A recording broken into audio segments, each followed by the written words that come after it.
Life has a cruel way of teaching lessons you'd rather not learn. I never thought I'd find myself here, pouring my heart out about a 12-year marriage as if it's some kind of bargain basement therapy session. You spend years believing you know someone, trusting them, building a life together, only to have them blindside you with something that makes you question every decision you've ever made. And let me tell you, I never expected my wife to be the one to shatter that trust. Not in this way, at least. Isn't it odd? When you think of infidelity, your mind goes straight to sneaky late-night texts or hushed phone calls, the typical cloak and dagger stuff. But it wasn't Jessica, my wife of 12 years. No, she laid it all out in front of me, unapologetic and brazen, like she thought being upfront about it was some kind of virtue. She had the nerve to suggest we open our marriage, as if that was a perfectly reasonable solution to whatever she thought our problems were. Seriously, am I losing my mind? Or is that completely out of line?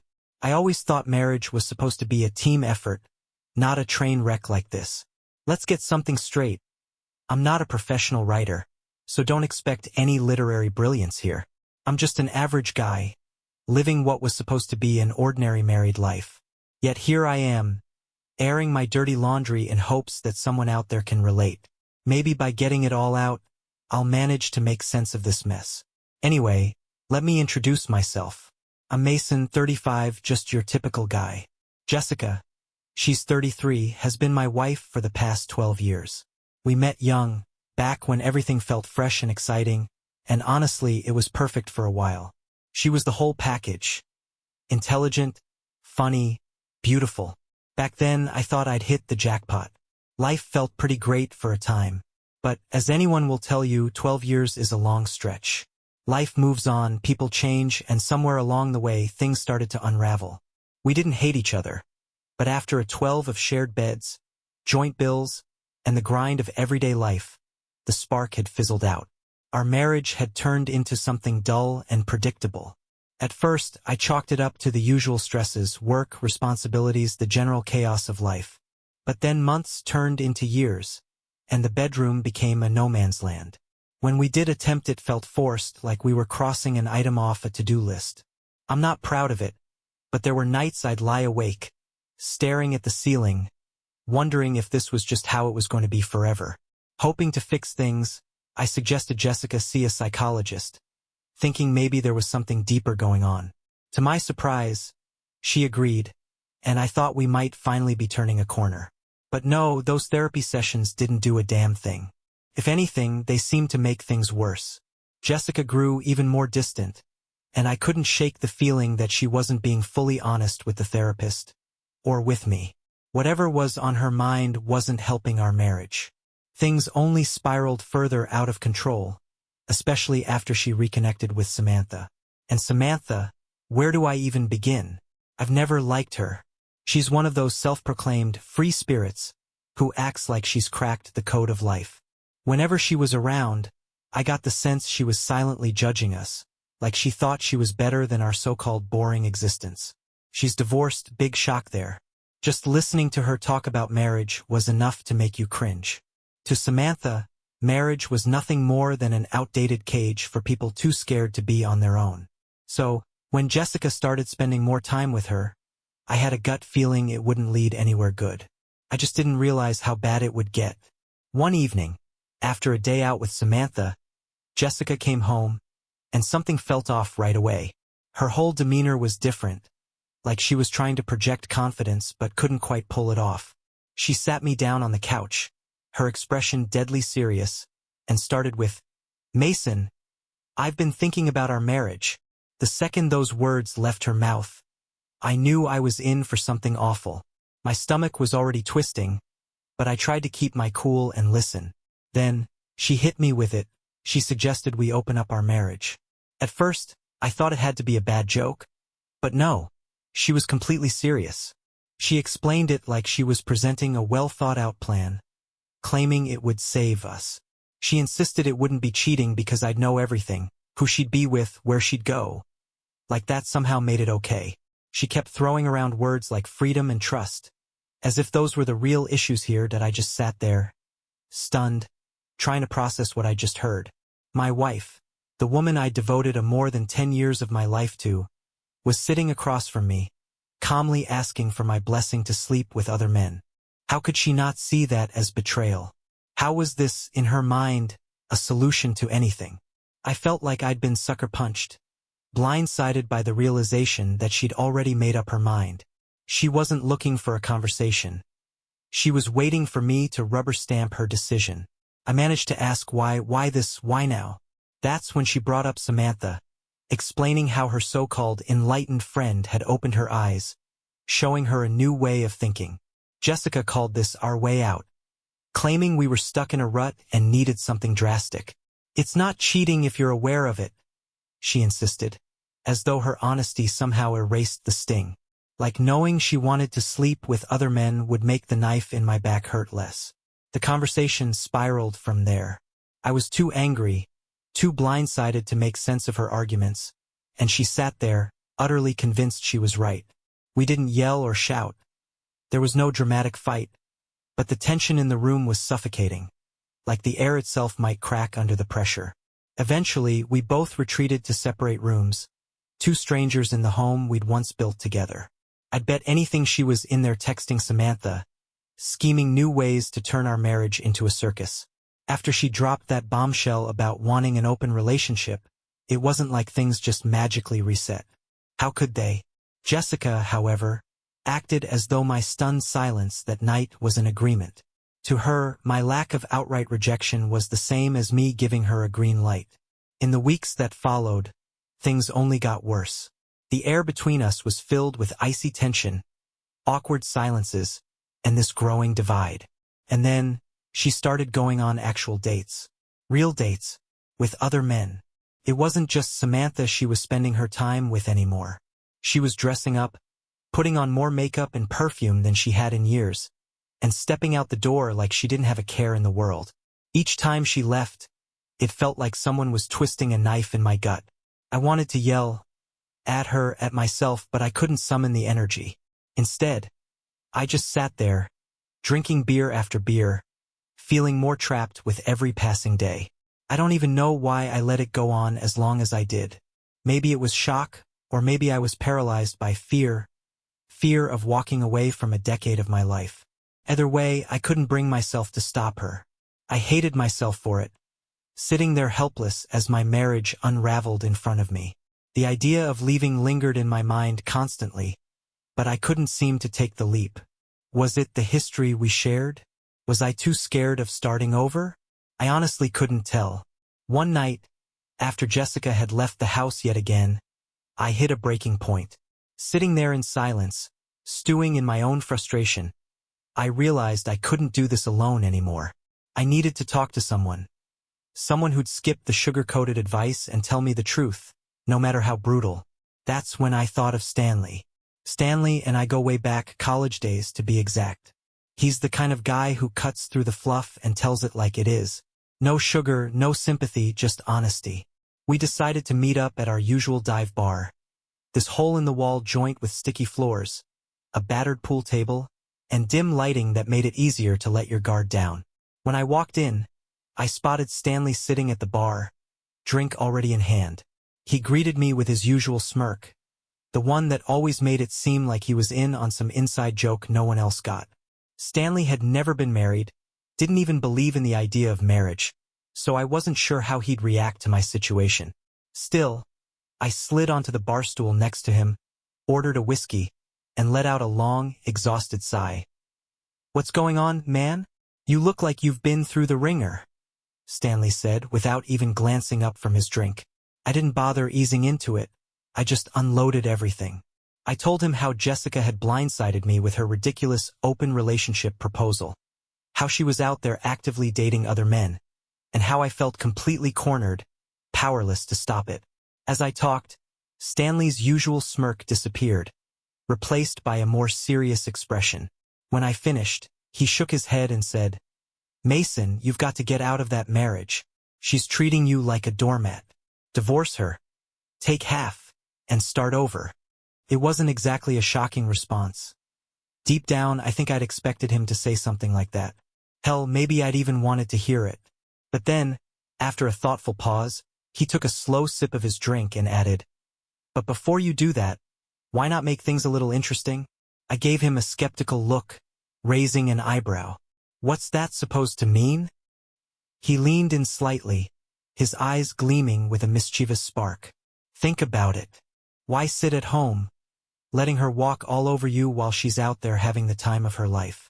Why not flip the script? Go out, find someone, and bring her back. Show Jessica what it feels like when the shoe's on the other foot. I blinked, trying to wrap my head around what he was suggesting. You're saying, bring another woman home? For revenge? Stanley shrugged casually, the smirk creeping back onto his face. Why not? She's made it clear your marriage doesn't mean much to her anymore. If you're already considering walking away, why not let her see what it's like? She's running around doing whatever she wants while you sit here sulking. Take control, Mason. Give her a taste of her own medicine. I shook my head instinctively. I don't know, man. That sounds wrong. Like I'd be stooping to her level. Stanley chuckled and polished off his drink. Wrong? No, wrong is letting her treat you like this without any consequences. You don't have to go crazy. Just go out, enjoy yourself, and show her you're not some helpless fool she can steamroll. Trust me, it'll feel good. I sat there, swirling my whiskey, letting his words sink in. The idea sounded insane, completely out of character for me. But at the same time, the thought of turning the tables, making her feel a fraction of the pain she'd been putting me through, had a certain appeal. Maybe Stanley had a point. Why was I the only one suffering while she got to revel in her so-called freedom? If she wanted an open relationship, maybe it was time to show her what that actually looked like. With a deep breath, I tipped my glass back and finished my drink in one long gulp. All right, screw it. Let's do this. Stanley grinned like he'd just won the lottery. Now you're talking. Let's hit the club and find you someone. We left the bar and headed downtown to one of those nightclubs we used to hit back in the day. It wasn't really my scene anymore, but tonight wasn't about comfort. It was about reclaiming some semblance of control and proving a point. The place was packed. Pulsing lights, deafening music, and a sea of people moving to the beat. For the first time in months, I wasn't consumed by the weight of my marriage or Jessica's betrayal. I just wanted to lose myself for a while.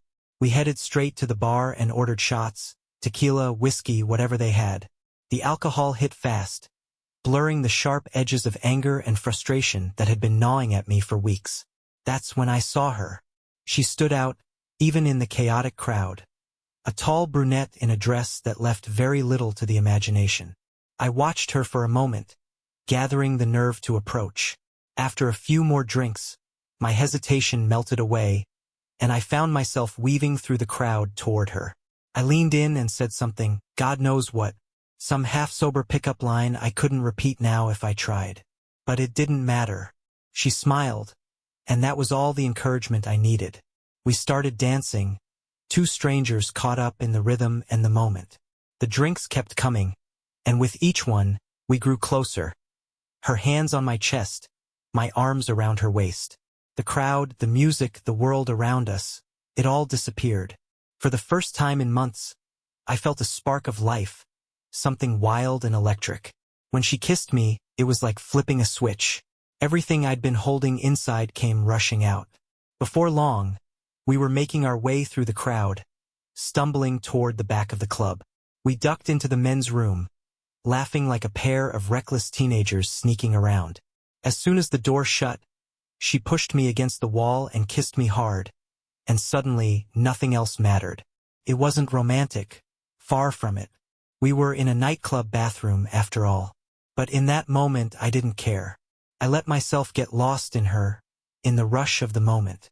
When it was over, we stood there catching our breath, the gravity of what had just happened starting to creep in. She glanced at me with a sly smile, fixing her hair in the mirror. That's when an idea hit me. An idea that, in my drunken, bitter state, seemed like the perfect way to get back at Jessica. Leaning against the sink, I smirked. So, funny thing, my wife just asked for an open relationship. Her eyes widened, her eyebrows shooting up in surprise. Wait, you're married? I nodded, a hint of a grin still on my face. Yeah, But that's not even the craziest part. She's the one who suggested it. She wanted us to start seeing other people. I didn't give her an answer, but now I think I have a plan. She tilted her head, crossing her arms and leaning against the counter, clearly intrigued but still processing the bombshell. "And what's this plan of yours?" she asked, a mix of curiosity and caution in her voice. Fueled by more alcohol than common sense, I leaned in closer and said, "Come back to my place. Let's do it again." But this time right in front of her. She froze for a moment, her eyes narrowing as if she was trying to figure out if I was serious or completely insane. Then, to my surprise, a sly grin spread across her face. "Wait, you're telling me you want to sleep with me in front of your wife? For revenge?" "That's exactly what I'm saying," I replied, feeling a mix of adrenaline and defiance coursing through me. She's been running around, doing whatever she wants, and expects me to just sit here and take it. Why not show her how it feels? You're gorgeous, and trust me, it'll drive her absolutely crazy. Perfect payback. She laughed, shaking her head in disbelief. "Wow, that's definitely a new one. I've heard some wild ideas, but this, helping you get back at your wife? That's a first." I shrugged with a grin, my confidence bolstered by the alcohol. "Well, there's a first time for everything, right?" She paused for a second, then tilted her head back and drained the rest of her drink in one go. "All right," she said, flashing a wicked smile. "Let's do it. Sounds like it could actually be fun." And just like that, the plan was in motion. I didn't stop to think about how disastrous this might end up or the fallout waiting for me on the other side. All I could focus on was the idea of Jessica finally understanding the pain and humiliation she'd put me through. We left the club together, heading straight back to my place. The whole way there, my mind spun with images of Jessica's reaction. Her shock, her anger, and a dark, bitter part of me reveled in it. This wasn't just about revenge. It was about taking back some shred of dignity, about proving I wasn't just her fool. When we got to the house, it was late, the world outside quiet and still. We stumbled through the front door, the weight of the moment hitting me as adrenaline and anger swirled in my chest. The house was dark, eerily so, and I assumed Jessica was already in bed, but there was no turning back now. Angela. She told me her name on the way over, walked in like she'd done this 100 times before, full of confidence and daring. We made our way to the living room, where we collapsed onto the couch. Then I heard it, the soft creak of a door upstairs, followed by slow, deliberate footsteps. Jessica was coming down. My stomach twisted, but I didn't move. Part of me considered acting casual, playing it off somehow. But then she appeared at the bottom of the stairs, and the look on her face stopped everything. Jessica froze, her wide eyes darting between Angela and me, her expression a mixture of shock, fury, and hurt. It was like she couldn't quite process what she was seeing. For a fleeting moment, guilt flickered somewhere deep inside me, but it didn't stick. "What the hell is this?" she yelled, her voice cutting through the air like a blade. Angela didn't flinch, and neither did I. I locked eyes with Jessica, letting her anger wash over me. For once, I felt in control. I leaned back slightly, keeping my tone calm but dripping with sarcasm. "Open relationship," I said, the words slow and deliberate. "Isn't this what you wanted?" Her face turned pale, and her mouth opened as if she wanted to scream but couldn't find the words. She looked like she was about to lunge forward, her fists clenched at her sides. But then she froze, her eyes boring into mine with sheer disbelief. After a moment of tense silence, she spun on her heel and stormed back upstairs. The slam of the bedroom door echoed through the house, leaving Angela and me alone in the heavy silence. And just like that, it was over. The moment I'd been bracing for, the revenge I never thought I'd actually go through with, played out right in front of me. The rest of the night passed in a blur, raw and chaotic in a way I hadn't felt in years. Reckless? Absolutely. But in that moment, it was exactly what I needed. Angela and I didn't hold back, tangled up on that couch as if nothing else in the world mattered. Strangely, it was also the most alive I'd felt in a long time. By the time the first streaks of sunlight began slipping through the blinds, I felt an odd sense of calm settling over me, like I'd finally taken back something I'd lost. Angela got dressed slowly, tossing me a playful smile as she handed me a small piece of paper.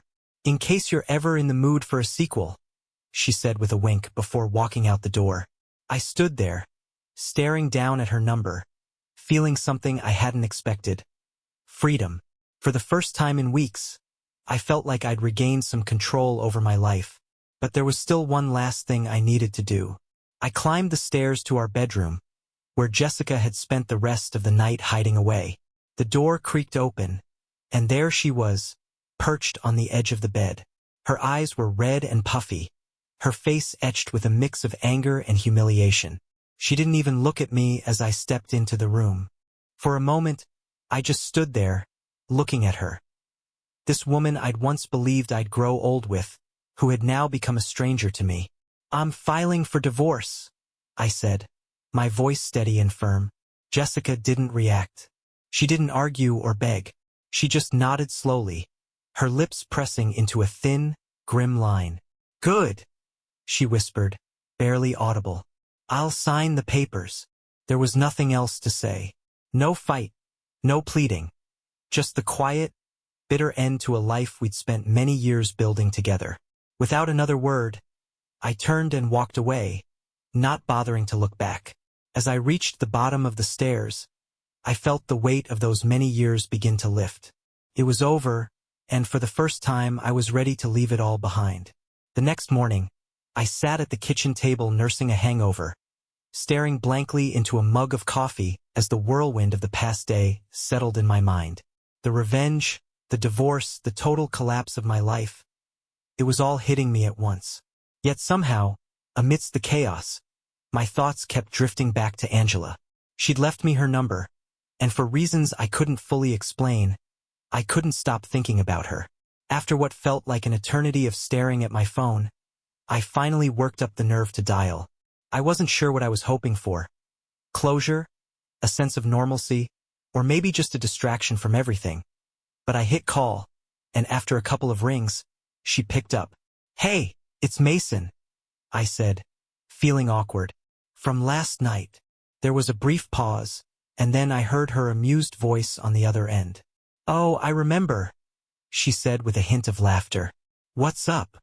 "I was wondering if you'd want to grab a coffee or something," I said, rubbing the back of my neck as a twinge of embarrassment crept in. "You know, just to talk. No craziness this time." She chuckled softly, and I could hear the smirk in her voice. "Coffee, huh? After last night? That's a bit of a switch." "Yeah. Well," I muttered, feeling my face heat up. "Last night was a lot. I just thought we could actually have a normal conversation for once." There was a pause as she seemed to think it over. Then, finally, she said, "All right, coffee sounds good." We met at a small cafe near my place, a neutral spot where the chaos of the night before felt worlds away. When she walked in, I felt an odd mix of familiarity and strangeness. After all, we'd met in the most chaotic way imaginable, and now here we were, sitting across from each other like two normal people. There was an awkward tension between us as we sipped our coffee, neither of us quite sure what to say. It was Angela who broke the silence first, giving me a sheepish smile. "So, that was definitely an interesting night," she said with a chuckle. I nodded, laughing softly. "Yeah, that's one way to put it. I'm not usually that guy, you know?" "Neither am I," she said quickly, taking a sip of her coffee. "Honestly, I wasn't even supposed to be there that night. I kind of just ended up at the club by accident." "By accident?" I asked, raising an eyebrow, intrigued. She sighed and leaned back in her chair. "Yeah, my boyfriend, or I guess ex-boyfriend now, broke up with me a few days ago. We'd been together for years, and then out of nowhere, he tells me he's moving to another city and doesn't want to do long distance.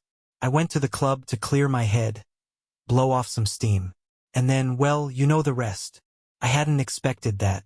I'd assumed Angela was just out looking for a good time, but hearing her story shifted everything. It wasn't just some wild, carefree night for her either. It was an escape, just like it had been for me. We were both running from the wreckage of our lives, trying to find something that felt like freedom. Sorry to hear that, I said sincerely. Breakups are never easy.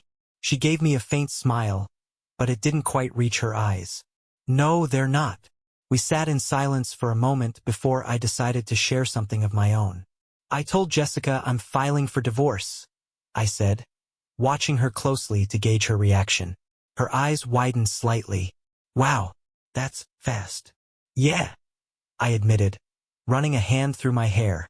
Last night was the breaking point. I realized I couldn't keep pretending everything was okay. She's been going out, seeing other men, and I let it go on far longer than I should have. But after last night, after everything that happened, I knew there was no fixing it. It's over. Angela nodded slowly, as though weighing the complexity of my situation. That sounds really complicated.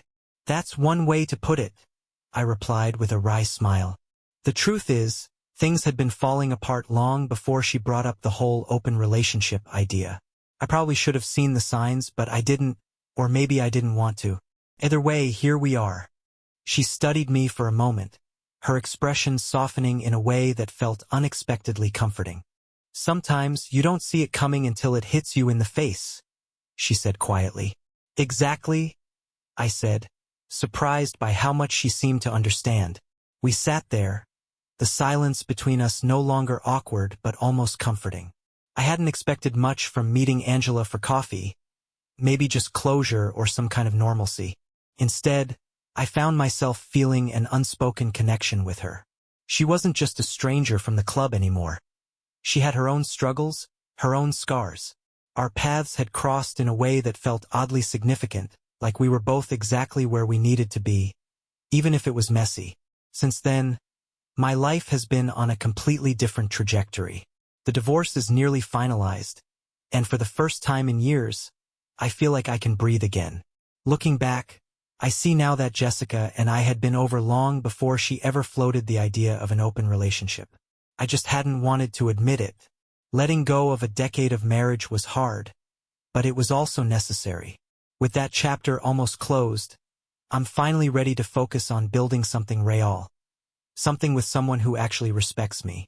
And that someone turned out to be Angela. Yes, since that crazy night, Angela and I have gotten close. Really close. In fact, we've been living together for a while now. I know it might seem fast to some people, but after everything we'd both been through, it just felt right. We needed each other, and out of all the chaos, we managed to find something genuine. That's not to say there hasn't been drama. True to form, Jessica tried her best to stir things up. At first, she acted like the divorce was a relief, like she couldn't wait to be rid of me. But the second she found out about Angela, she completely lost it. She spread rumors, said vicious things, and even showed up at my place a few times, causing a scene. I think it finally hit her that I was moving on, and she couldn't handle it. But Angela didn't let it faze her, and neither did I. What we had was solid, too solid for Jessica's theatrics to shake us. If anything, our indifference seemed to make her even angrier. From what I've heard, Jessica's been bouncing from one fling to the next, showing up with a new guy every few weeks. It's clear she's searching for something, though I doubt she knows what. The way she's going about it, I can't see it ending well. But that's her business now. I've moved on, and that's all that matters. Fast forward 2 years, and life looks completely different. Better, even. First, about a year ago, Angela and I got married. It was a small ceremony with just our closest friends and family. Nothing flashy. After everything I went through with Jessica, starting fresh with someone who truly values and respects me felt like a gift. And here's the big news. We're expecting a baby girl in a few months. I never thought I'd be this excited to become a dad. But now, it feels like the perfect next chapter. On top of that, I've poured my energy into a new business venture. After the divorce, I decided it was time to chase a dream I'd always had. I started a home renovation company, specializing in kitchens and bathrooms, and it's been incredibly rewarding.